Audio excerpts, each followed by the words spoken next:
Hello and welcome to the Majlis, the podcast by Radio Free Europe, Radio Liberty, focusing on Central Asia. I am Mohammed Tahir, your host here in Washington, D.C. So the big day is over. The Central Asian leaders indeed met. Some of the issues we discussed in our previous Majlis last week were indeed discussed. That includes water, energy, and other aspects of bilateral relations. Talking about the outcome, though, which will be today's primary topic, the fact that these leaders resumed their collective meetings without presence of any foreign leader is in itself a big outcome. But throughout the discussion, we will also look into some of other outcomes, such as the details on energy and water talks, takeaways for individual leaders who were present and the one who was not present. And also today's news, the development, surprise development, I just said, the meeting between Serdar, son of Berdimuhamedov, and Nazarbayev. That will also be on our agenda today. So discuss all these questions in today's Majlis. We have a great lineup. From New York, we have Alex Cooley, who is the director of Harriman Institute at the Columbia University. He is author of many books, including most recently Dictators Without Borders. From UK, we have Lokan Cheschi, chairman of Central Asia Studies Center at the University of Glasgow. He is also author of a book on Turkmenistan's neutrality. Dr. Helene Tibalt is joining us from Kazakhstan. She is a political science lecturer there at the Nazarbayev University. Bruce Pannier, editor of Radio Free Europe, Radio Liberty's Central Asia blog. Kishlok Owozi is with us from Prague.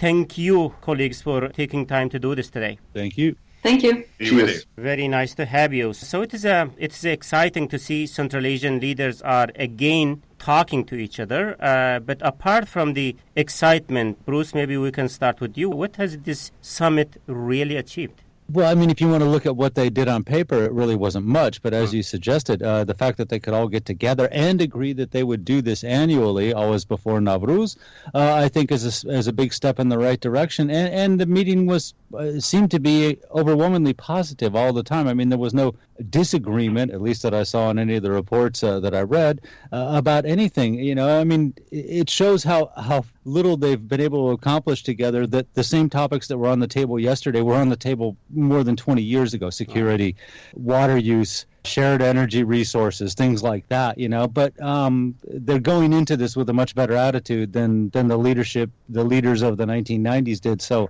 you know, I look at this as a huge success. Okay. How the Kazakhstan looks into this, Helene, what the local media, what the local leaders are talking about the outcome?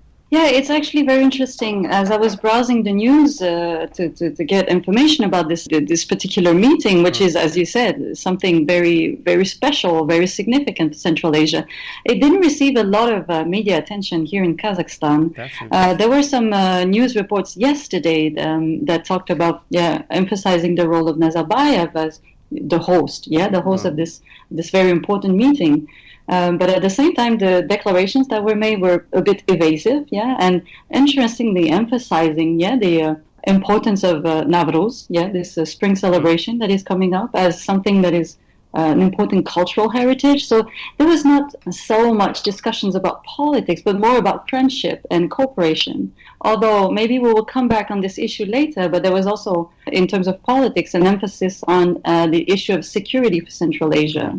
Especially Nazarbayev highlighted the critical issue of fighters from Central Asia who joined ISIS, but who are about to return. But I guess we'll come back on this later, probably. But definitely we will get to that. Alex, what was your reading? As Helene was saying, that the summit or its agenda or its outcome hasn't been widely covered in local press. So what is your interpretation of that?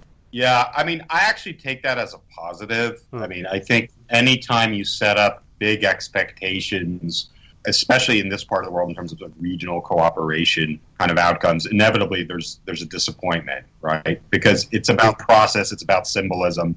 And to me, the greatest sort of takeaway here was, you know, Nazarbayev talking about how this is going to be essentially a regional format, right?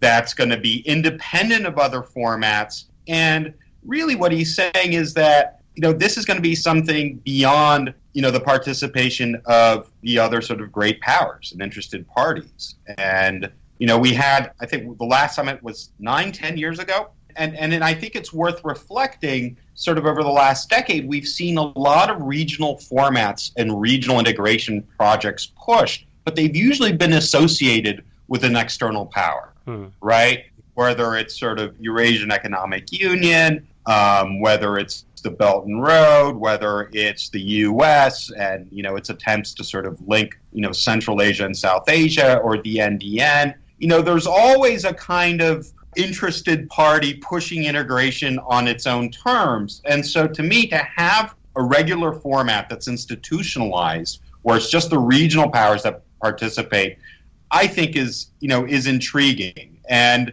cooperation is difficult in international relations. So that, to me, that's not as important as a sort of, let's get back to the region and see if there's the potential to get things done. Perhaps, Luca, we can continue with you. In this exciting days that the Central Asian leaders again started talking to each other in the same room, but the Turkmen president was not there. I was reading Bruce's earlier rundown. The previous 5 or 6 gatherings that Central Asian leaders had in the same format over the past 27 years, I think, except one, all of them organized in Turkmenistan. But this time, Berdimuhamedov decided not to come. As you know, some of the panelists in our previous Majlis discussion last week thought maybe it is because there is a parliamentary election coming in Turkmenistan, and also there is some financial difficulties in the country which requires Berdimuhamedov's attention. But at the end, we found out that he was not in Almaty, but in other foreign country in Gulf. So what is your reading? Why he decided not to go to Kazakhstan, instead went to Gulf countries, Kuwait and UAE? Well, it clearly shows where his priorities are, doesn't it? To me, the fact that Berdimuhamedov went to the Gulf shows the fact that he needed to get some financial contacts there in the Gulf to address issues of, if you want to think in a positive way, development of energy ties or investment to UAE. And if you want to think in a more pessimistic way, just getting some funds to cover up the trouble he has with either his economy or the Turkish company that left the country. So it seems to me that his interests lie elsewhere. He may be either because he's not really interested in what they're doing in Astana, or because he thinks that Turkmenistan cannot benefit in any way, shape or form by that, which again raises the question, what do these leaders want from cooperation? And to me, it's very interesting that we keep saying that, just the fact that they met is important. Yeah. Because I like to see results. And maybe, I'm not justifying Berdimuhamedov, but we see many of these events in the past, and not much has followed. So we will really wonder, was he trying to tell us that this is more of the same? Was he making a statement, or just because of pragmatic politics? We'll see in the future, I guess. That's very intriguing.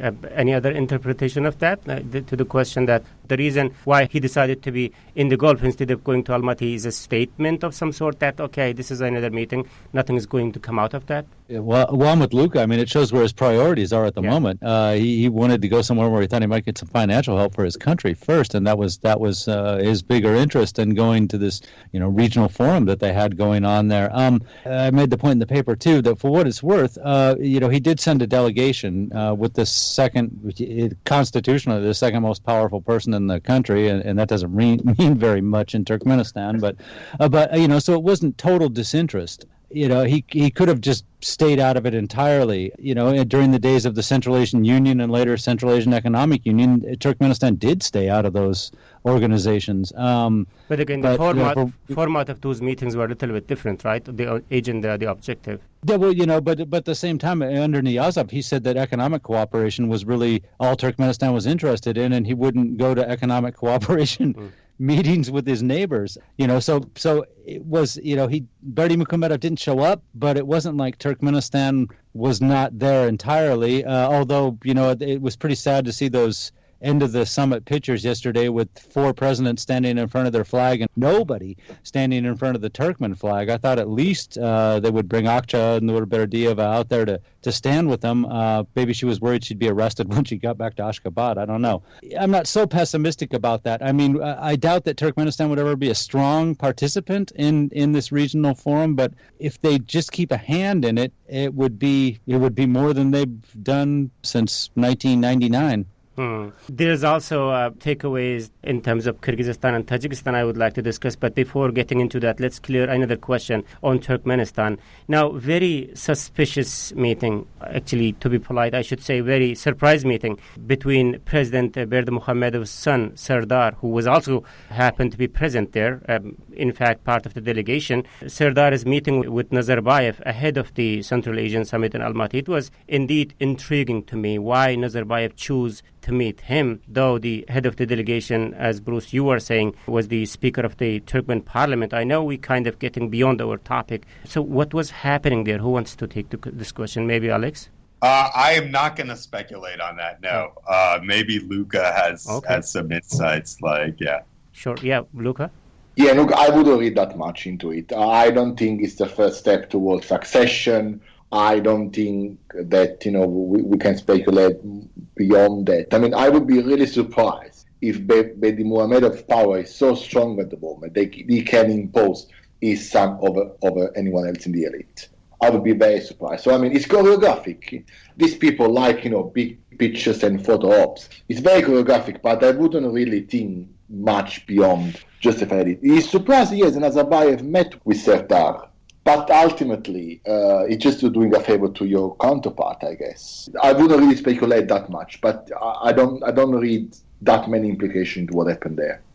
I think this at least proves one thing, Bruce, maybe addresses your earlier question, now why there was no one present in the final photo op of the gathering, how Akça Nurberdiyeva could stand there when Berdimuhamedov's son was among the delegation. Anyway, so coming to summit, it appears that the Nazarbayev and Jeenbekov of Kyrgyzstan was satisfied from the summit or from outcome of their bilateral meeting I think they have had during the discussion. I read the headline somewhere yesterday saying that all the bilateral issues resolved between these two nations, which was mess, to say the least, after Atambayev's stand-up with Nazarbayev. So what have you been hearing, Helene, on this front?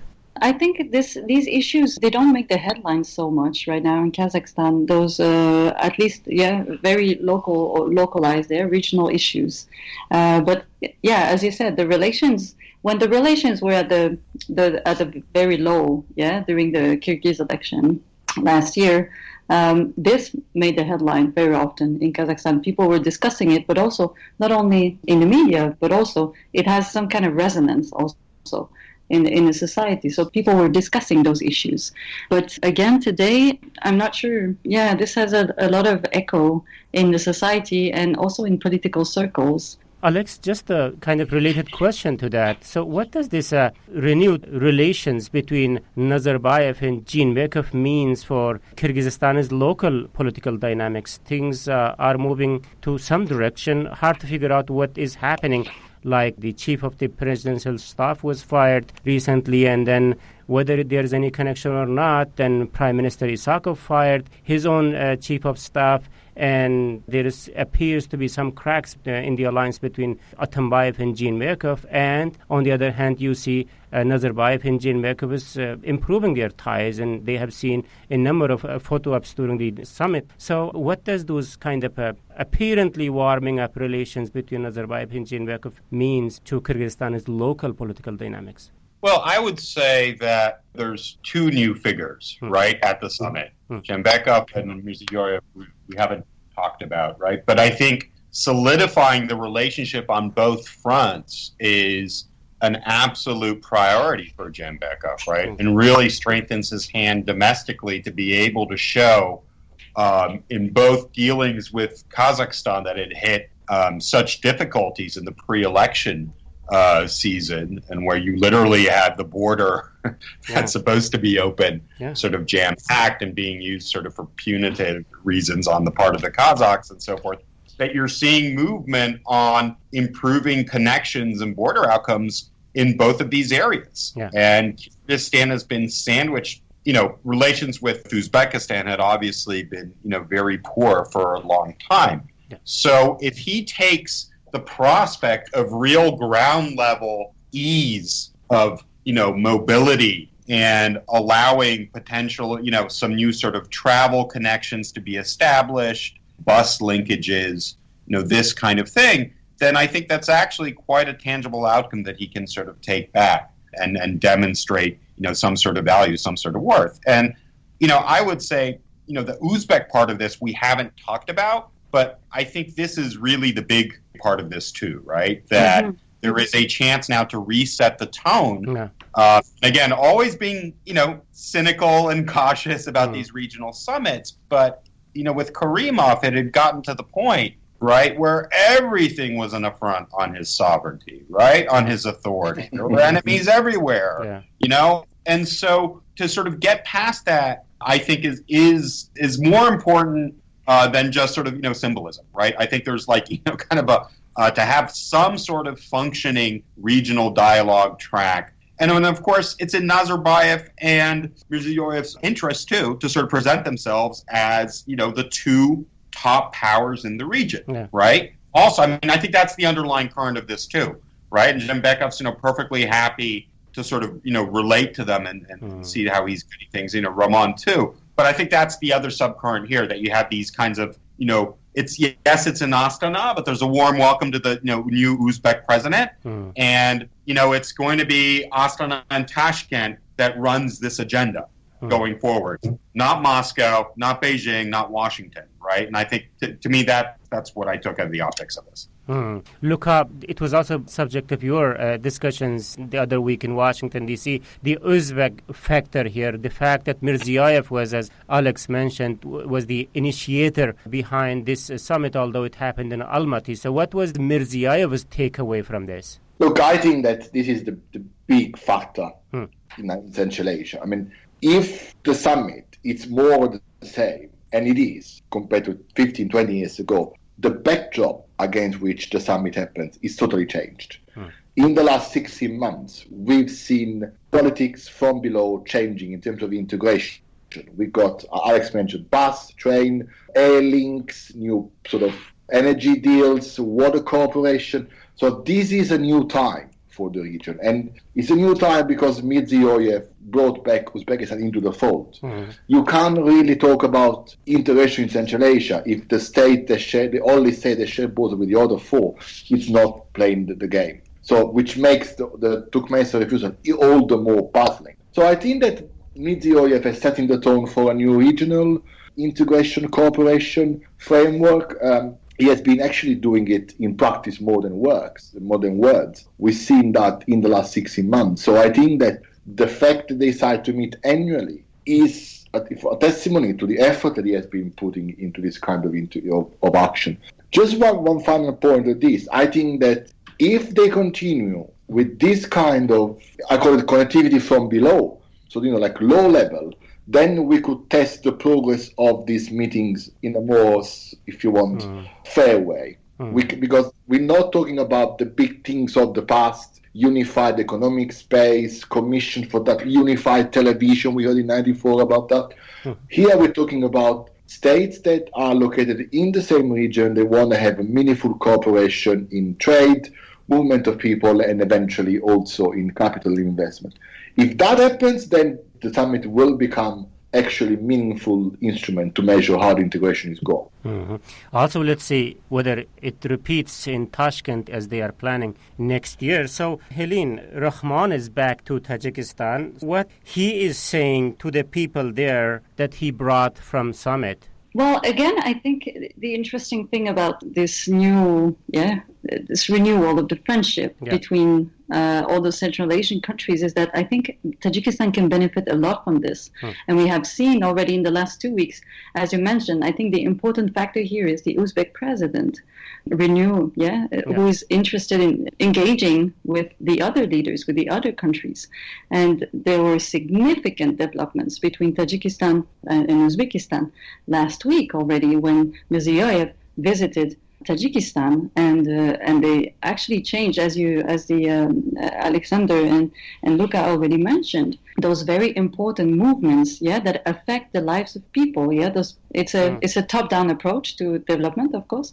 These are important infrastructure developments, but the issue of engaging in trade and in opening spaces for trade and for people to travel between Uzbekistan and Tajikistan, they have actually intended to abolish the visa regime between Uzbekistan and Tajikistan. And this is extremely significant for everyone, for ordinary citizens, and especially for a greatly needed economic integration of the region, which we should emphasize that is one of the least integrated regions in the world in terms of trade and exchanges. And this is something that we could say, and I say this in bracket, post-colonial countries actually face. So this articulation between the former republics of Central Asia that is very problematic. And I think, while this summit, of course, is important for Tajikistan, Rahmon can actually claim, that he's also championing regional cooperation. So by making progress with the Uzbek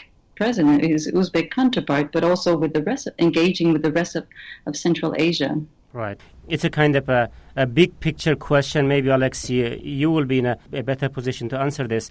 In the light of all these warming ups in Kazakhstan, Uzbekistan, coming out as a leading countries behind this movement, when Moscow looking at this renewed enthusiasm among Central Asian leaders to work together, what they see happening? It's an excellent question. Frankly, I don't think it's very good news for Moscow. They'll never say this sort of publicly, right? And of course, they want, to steer Uzbekistan back into a more Moscow-friendly path, right? And I think this is, one of the trends too. Sort of, can Moscow regain a foothold? There's been some speculation that Usmanov is effectively the de facto envoy going in between them. But again, it gets back to this question of integration on whose terms, right? And so, Lavrov, I think it was a few weeks ago, had a very interesting, almost paranoid aside on U.S. policy towards Central Asia. It's going to be the same kind of destructive geopolitical obsessions in the past. And he was referring to sort of, the kind of Trump administration's willingness to keep this sort of C5+1 format out there. Now, I don't think anyone seriously think that a lot comes out of the C5+1 format, right? It's sort of, just sort of purely symbolic. And, my sense is that the Trump administration is interested in, keeping it and steering it towards security cooperation on Afghanistan, right? I don't think there's any kind of meaningful push to sort of encourage regional integration. But it does show that for Moscow, the symbolism of who speaks for the region is very important, right? Yeah. And, whose sphere of influence this is. And I think, that's the underlying backdrop here, that, these Eurasian initiatives, which I think are significant, they're not just symbolic, as I think some colleagues in the West sort of believe, especially the Eurasian Economic Union and the CSTO. But at the same time, I think it's very nervous at the prospects of kind of, regional self-help, so to speak, right? So I think there's also a sense, Moscow doesn't like it, but they're not going to pretend publicly that they don't. Although you say that, Alex, but I think the timing was kind of strange, and wondered whether it has any connection to the summit or this warming up relationships between Central Asian leaders or not. I'm referring to Lavrov's comments that I have seen yesterday, saying that Kazakhstan needs approval from Eurasian Economic Union to continue to keep providing visa-free entry to the U.S. citizens. Isn't kind of indirect response reflecting Moscow's displeasure about what's happening in Central Asia, or it has nothing to do with that? Yeah, I mean, indirectly, I would caution reading too much into it. But again, I think this is a good example of, how Moscow views the Eurasian Economic Union, and perhaps Elena has some thoughts on this versus how Kazakhstan views it, right? And so for Moscow, it is this mechanism to try and coordinate and synchronize policy, and in some cases make policy kind of an exclusive purview of the EU, which de facto is led and governed by Moscow, versus for some of the participants where it's a system of encouraging economic exchange, but they all know it's really important to Moscow, and they want to join it while at the same time giving up as least amount of sovereignty as is possible. So I thought the visa regime spat, which I think you picked up on, Mohammed, is a really good example of that. And of course, the Kazakhs have gone to great lengths to build a good relationship with the Trump administration, I think for many different reasons, which we can get into maybe another different podcast. And so, yeah, I think you picked up on a source of friction there, but I wouldn't say, I think this is more of a concern about the continuing spiraling deterioration in U.S.-Russian relations, really, than anything else. Yeah, okay. Can you just jump in a second? Sure. I want to make a point about Kazakhstan. I think it's probably Nazarbayev is the most interesting actor there. Not because of what he's doing, but because of what he hasn't done. I think that this summit, which flies on the back of all the policy Mirziyoyev implemented, really asks a question to Nazarbayev. What does it mean to be a Eurasianist in the later year of your mandate, in the late Nazarbayev era? How is the evolution of Kazakhstani Eurasianism actually clash with this return to Central Asia? Because if we look at the past, being Eurasian meant different things at different times. Being post-Soviet, being Western with be located in Asia, but it never meant being purely Central Asia for Kazakhstan. So in that sense, I always consider Kazakhstan to be quite alien to regional cooperation. But now that the things are changing and there is clear benefits, trading more and investing more in your neighbor's economy, what is Nazarbayev going to do? Is he going to cooperate with this system? Is he going to take a step back because it's maybe too old? Or is he going to challenge Mirziyoyev? I think this is clear. I mean, someone mentioned before the fact, I think it was Alex that mentioned the fact you got these two big players regionally trying to do something together. I think that Central Asia cooperation will only increase if these two states actually start to do work together. If that happens, then again, this could be a good start. Otherwise, it's more the same. Interesting. Thank you very much, Luca, for bringing us back to this summit. So, as I said earlier, yesterday I was reading Bruce's background analysis on earlier gatherings of Central Asian leaders. It appears that they were discussing, as Bruce, you mentioned, the same agenda items for, I think, 27 years ago when they met first time in Ashgabat. In the light of this, let's take a look into the history of these gatherings to figure out where it is headed going forward. Hey everyone, before we get into the second part of the show, just a quick reminder that if you really like Majlis podcast, there's a real chance that you will also like my other radio show that's called Gandhara Podcast. The show discusses latest developments in Pakistan and Afghanistan from local perspective. And the podcast is published in every second week on Radio Free Europe, Radio Liberty's Gandhara website. It's a totally must-follow discussion for foreign policy nerds with interest in the region.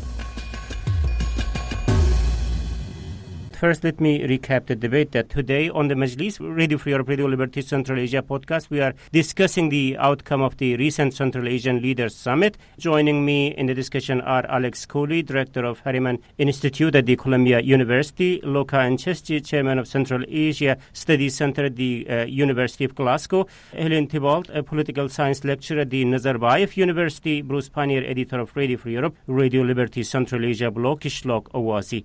I am Mohammed Tahir, host of the Majlis here in Washington, D.C. Welcome back, colleagues. Now that the leaders in Central Asia are, discussing almost the same topics after 27 years, as Bruce, you mentioned earlier, maybe we can start with you. Behind the momentum, there are deep divisions based on many problematic issues that was kind of blocking the progress throughout these 27 years. So maybe we should look into these questions mentions these problematic areas item by item. So let's begin with the water sharing. So what is the actual problem there, Bruce, and what is blocking the solution? Let me start by saying, that part of the problem is that what they agree on at these summits, it's easy for them to agree on this stuff at the summit, and then once they have to implement it, it's never easy at all. In the case of water, obviously the two poorest countries in Central Asia are the ones with the water, and everyone needs the water. But traditionally, the countries with all the energy resources have been unwilling to share their energy resources with the two poor countries in exchange for water, which sounds like a perfect deal. And in fact, during the late 1990s, Kazakhstan and Uzbekistan had a deal with Kyrgyzstan that Kyrgyzstan would maintain the rivers and the reservoirs that fed water into the rivers going to Kazakhstan and Uzbekistan. And in exchange, Uzbekistan and Kazakhstan would make energy resources available to Kyrgyzstan and Uzbekistan's gas and Kazakhstan's coal. And of course, that even broke down, right away. It seems like it would be a simple agreement, but when it came time to implement it, it wasn't so simple. Again, with new leadership in Uzbekistan, it does change the way the situation looks. There might be a little bit more flexibility and a little bit more willingness on the part of the Uzbek side to talk about some of this stuff because, again, it seems fair that if you have to maintain the water tributaries that go into the downstream countries, you should be compensated somehow for that. And I know no one wants to suggest that you should charge for water. Kyrgyzstan has floated that idea a couple times. It's very unpopular. It's very dangerous to do that kind of thing. But there should be some way that they can come to some kind of agreement that would suit all the parties, where you get the water and then the countries that need the energy get their part of the energy. They mentioned it a lot, but of course, this was a first meeting, the summit yesterday, so that while they talked about it, as they have in the past, they didn't come up with any solutions. But again, I think there's a lot of goodwill there that just wasn't present previously. Bruce, you mentioned the need for flexibility and possibility of flexibility on the Uzbek side. What that flexibility you think is going to look like? And also, kind of side question to that, like this water issue was a tense throughout the history between Uzbekistan and Tajikistan. Uzbekistan has become kind of a red line for them over the past years during the Karimov time. How Mirziyoyev is going to explain any flexibility he will show to people in Uzbekistan in terms of their position on the water? Well, he's already hinted that some of the policies of the previous administration were not conducive to regional cooperation. So, he's kind of set the table for the fact that he's going to go back on some of Karimov's policies. For what it's worth, Uzbekistan has said that it would like to participate in both the big hydropower projects, the one in Kyrgyzstan, Kambarata, and the one in Tajikistan, the Ragun hydropower plant. Ragun is going to be launched at the end of this year anyway. So it's late in the game to jump on board, but it does give Uzbekistan, if they're really going to go through with this and help out financially and perhaps with materials, it does give them some say, and if nothing else, they can watch and see how the project is progressing and how much water is going through and coming down into Uzbekistan. That said, I think Mirziyoyev is going to have to bite the bullet on some of this stuff. The reason that he's so worried about water, the reason Karimov was so worried about water, is because Uzbekistan is addicted to cotton, and cotton is a thirsty crop, and they have to ditch it if they want to get this through. If they would find another way, another crop to replace cotton or to the greatest extent possible, they would solve a lot of the water problems already in the region. Mm-hmm. On energy, Alex, maybe you would like to jump in here. On energy, energy sharing problem that Central Asia is facing, especially when there is a tough winter. So what is the solution you see to solve that problem, and where the solution is going to come out? What kind of compromises we are talking about to resolve this issue? That's a tough one, Mohammed. I'm not sure if there's a silver bullet, single solution. What I think there is the possibility of going back to a system where at times of crisis or emergency or even seasonally, that there could be a system of norms, of barter, of understandings, right, that promotes some sort of regional cooperation and power sharing, really. And I'm not saying going back to all of the informal Soviet era agreements, but getting away from this idea that every country has to provide its own energy for its own purposes, right, that we had gotten into, over the last period of the post-Soviet era. So I think, this Uzbek, Tajik summit that Elena talked about and that Bruce flagged, it's incredibly important, right? I mean, if you can actually get some sort of understanding that Rogun gets built, but in exchange, we have some sort of say, some sort of, set of inputs into, the rhythm of sort of water management and usage, I think that can become the basis for a lot of other types of sort of informal understandings. But I think in this particular case, sort of the energy issue is tied to sort of norms and informal cooperation and side payments. And so changing the tone, changing the atmosphere, I think potentially creates the framework for a patchwork of local solutions. I don't think there's any, magical silver bullet that's going to solve the real energy shortages and demand side of the equation.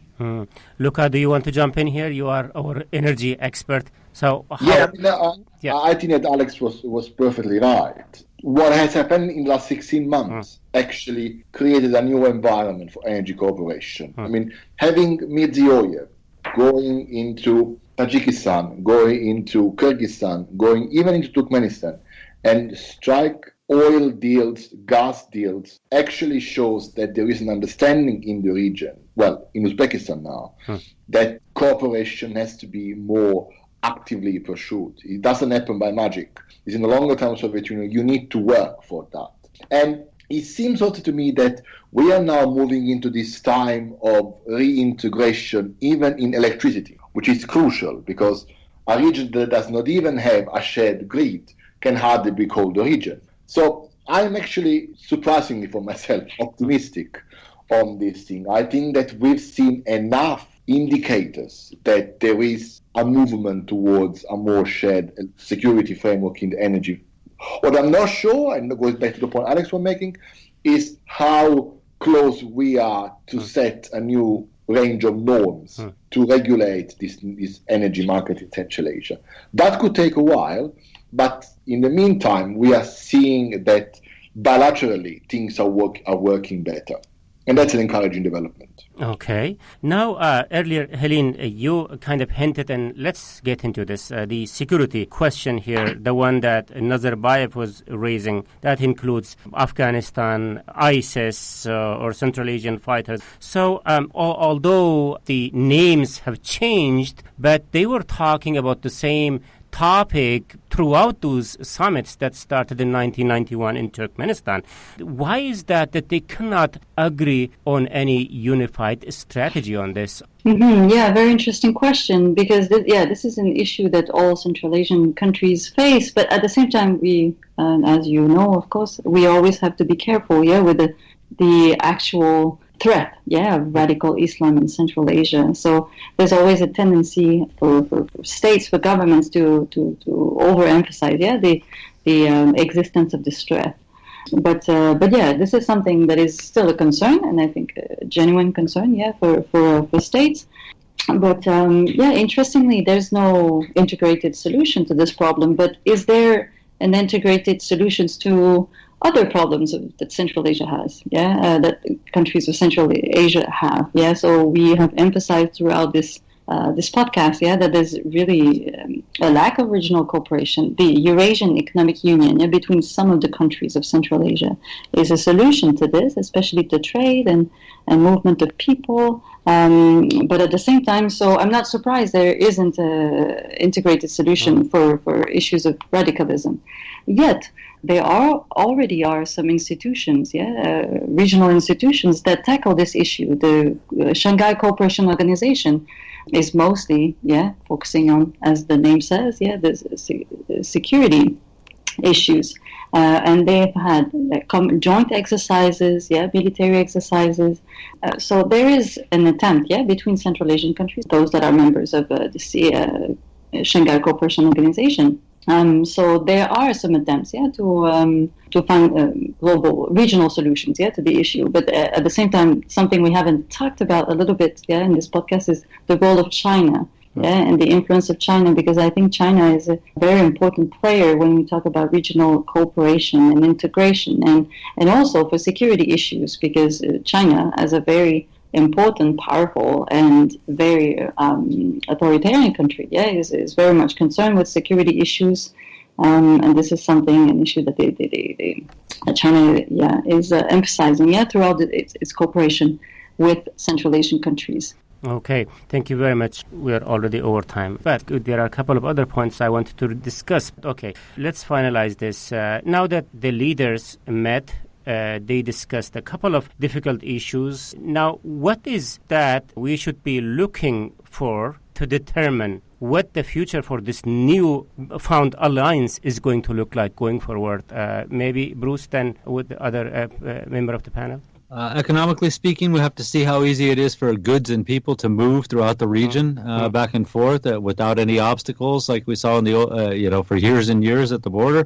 And in terms of security, we're not really going to know until something actually happens. Again, historically, they were all agreed that something needed to be done, and then when something happened, they couldn't agree on exactly how they should confront it. And even to this day, there are different views on how much of a security threat Afghanistan is. If you ask Tajikistan, they would say it's pressing and we need to do something about it now. And of course, they've enlisted outside help from Russia and China. Uzbekistan considers it a threat, but it's got a very short border with Afghanistan. And a country like Turkmenistan doesn't really see that it's an immediate threat to them. At least publicly, they're not going to say that, and they would prefer to negotiate. And we know that for the last couple of years, they already have been talking to the Taliban again. As far as security, we won't know until something happens. But certainly in the coming weeks and months, economically we ought to be able to see. Is this really working? Can goods and people transit across borders easily, like they say that they're going to do, or are we going to encounter new obstacles? Mm-hmm. On the same question, Alex, maybe behind this excitement, so what are the steps that we should be looking at to determine where this renewed relationship is heading going forward? Yeah, I mean, I would support all of those that Bruce has flagged. And in general, I think, a lack of drama surrounding this, I think, is a good sign, right? I think, the fact that this has been not covered in some of the countries as, a kind of, a game-changing, high-stakes moment is good. I think these interactions, they need to be routinized, and they need to be viewed as, part of the natural bottom-up flow of how countries within regions and areas within regions sort of relate to one another. As Bruce said, I don't think it's possible to go back to this sort of late Soviet and immediate post-Soviet sort of era where you still had, great mobility and informal norms governing these different sort of, border areas. But certainly, I think gaining a perspective of what especially private actors in conjunction with local authorities need, right, in these bottom areas, and finding a mechanism then, if there are problems through which these issues can be resolved, either in these new, more robust kind of, bilateral relations or within a future format, that's the challenge, right? So not top down, like we will now have cooperation, but rather, what are the obstacles that are coming up, right? What's the clash of legal regimes or understandings or, frankly, sort of, political interests and bureaucracies, and can there be a mechanism through which then these interests, these sort of disputes get mitigated going forward? And in some ways, I think that's a very mundane thing. If a mechanism like that starts to happen and we start to get just these types of interactions, then maybe it won't even rise to the level of a regional summit. But all that, I think, will be much more organic and much more healthy for the region. Okay. Luca and then Helen. So, Luca, what are some of the concrete items that you are looking at that will determine where these new alliances heading going forward? Well, look, I would be very happy if this summit becomes a yearly checkpoint to see how things are going on the ground. If the leaders stop making big promises, huge expectation raised after that, I would be very happy. I mean, it seems to me that doing things the way in which Medvedev has been doing in terms of regional cooperation has been more mature. than what we see in the 90s, where every summit was either a policy reboot or a policy reset or a new era in Central-Asia relationship. If we have, and Alex is right talking about the fact that this has to be regular. So if you got this calendarization of meetings, then you just take stock of what's happening in the 12 months. And since the bilateral cooperation is going much better, it seems to me that we can be optimistic at least for the next 12 months. But, all it takes is a new leader somewhere, and the balance had to be readdressed again. Okay. Final comments, Helen? Yes, I guess I should reiterate what my colleagues have been saying about this. The concrete implementation of future meetings. But at the same time, there are already other forums where these countries can cooperate. Some of them, So Tajikistan is planning on joining maybe the Eurasian Economic Union. So that would be a plus, for them. Another platform on which they can foster cooperation regionally. The Shanghai Cooperation Organization is another one, and of course the CSDO is another one. So it's true that there's a multiplication of different forums, and I don't know if this regional, specifically Central Asian cooperation will be institutionalized. It is not impossible, but I don't see it as something very likely in the near future. Okay, thank you very much, Dr. Helen Tibalt, political science lecturer at the Nazarbayev University in Kazakhstan. Also, big thanks goes to Alex Cooley, director of Harriman Institute at Columbia University in New York, Lokan Cheschi, chairman of Central Asia Studies Center at the University of Glasgow, and Bruce Pannier, editor of Radio Free Europe, Radio Liberty's Central Asia blog, Kishlok Awazi. Thank you, colleagues, for your time and thoughts today. Thanks, you. Thank you. Thank you. It was very nice to have you. And this is it from me, Mohammed Tahir, host of the Majlis, Radio Free Europe, Radio Liberty's Central Asia podcast. Until next week, bye-bye.